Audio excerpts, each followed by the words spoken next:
Nizam,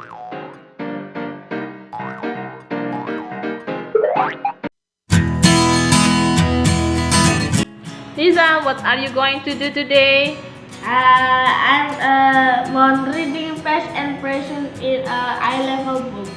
Okay, let's start. Okay, life today is unlike life in the past.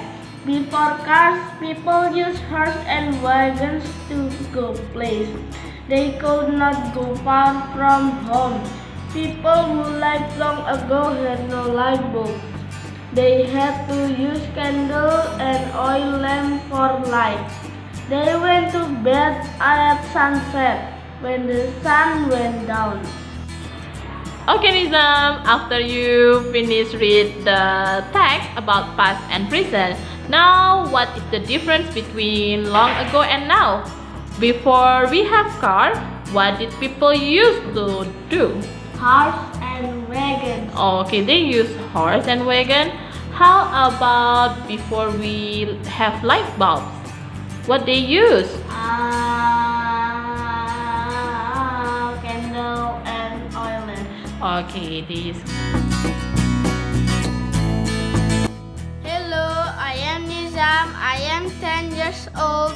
I want to tell you about my day. In the morning, I wake up at 7 o'clock. In the afternoon, I eat lunch at 1 p.m.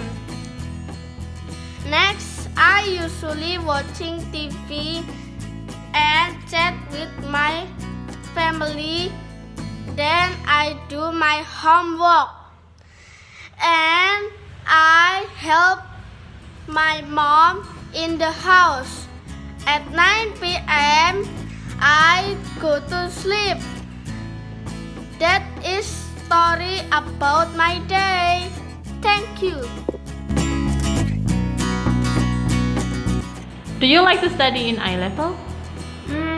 Yes. What do you like about studying in I-level? Fun and happy. And happy. Okay. Bye bye.